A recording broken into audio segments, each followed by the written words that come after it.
স্বাগতম Microsoft Excel Bangla tutorial সিরিজের সপ্তম পর্বে। আজকের ভিডিওতে আমরা শিখব এক্সেলের সবচেয়ে গুরুত্বপূর্ণ decision making function if, and এবং অর। এই ফাংশনগুলো ব্যবহার করে আপনি এক্সেলে নিজে থেকেই পাস বা ফেল, এলিজিবল বা নট এলিজিবল এর মতো সিদ্ধান্ত নিতে পারবেন। চলুন একটি স্টুডেন্ট রেজাল্ট শিট দিয়ে শুরু করি। প্রথমেই জানব ইফ ফাংশন কি।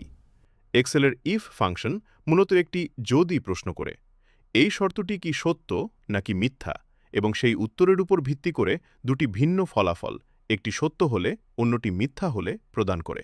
যেমন সমান আইএফ শর্ত, যদি সত্য হয় ফলাফল, যদি মিথ্যা হয় ফলাফল। আইএফ ফাংশনের গঠন হল আইএফ প্রথম ব্র্যাকেট শুরু, শর্ত value if true, value if false, bracket close.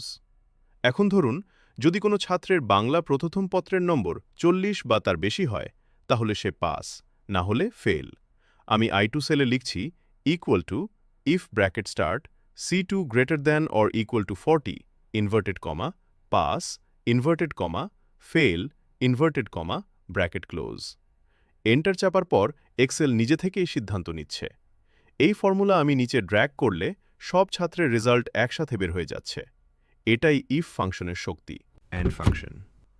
এখন ধরুন শুধু একটি সাবজেক্টে পাস করলেই হবে না, সব সাবজেক্টে পাস করতে হবে। এখানে আমরা ব্যবহার করব অ্যান্ড ফাংশন। অ্যান্ড ফাংশন তখনই ট্রু দেয় যখন সব শর্ত সত্য হয়। ফর্মুলা হবে equal if first bracket start and first bracket start C2 greater than equal to 40, D2 greater than equal to 40, E2 greater than equal to 40, first bracket close, inverted comma, pass, inverted comma, comma, inverted comma, fail, inverted comma, first bracket close. এখানে Excel একসাথে Bangla, English আর math সব subject check করছে। যদি যে কোনো একটাও fail হয় তাহলে রেজাল্ট হবে ফেল। Or function. এবার স্কলারশিপ পাওয়ার জন্য যে কোনো এক সাবজেক্টে 80 বা তার বেশি হলেই চলবে। এখানে ব্যবহার হবে অর ফাংশন। অর তখনই ট্রু দেয় যখন যে কোনো একটি শর্ত সত্য হয়।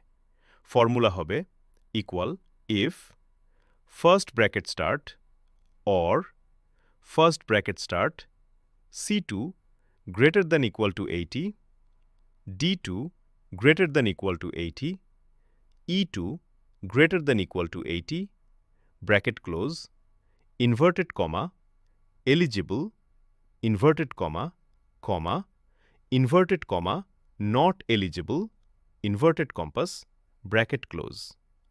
এভাবে এক্সেল নিজে থেকেই যোগ্য ছাত্রদের আলাদা করে দিচ্ছে। আজ আমরা এক্সেলের সিদ্ধান্ত নেওয়া শিখেছি, কিন্তু শুধু হিসাব করলেই যথেষ্ট নয়, ডেটাকে দেখতে সুন্দর ও প্রফেশনাল করাও খুব জরুরি। পরবর্তী পর্বে আমরা শিখব এক্সেল ফরম্যাটিং, যার মাধ্যমে আপনার শীট হবে পরিষ্কার, সুন্দর এবং অফিস রেডি। এই ভিডিওটি যদি আপনার কাজে আসে তাহলে লাইক দিন, আর এক্সেল শেখা সহজ করতে চ্যানেলটি সাবস্ক্রাইব করুন। সাথে থাকুন, ভালো থাকুন, ধন্যবাদ।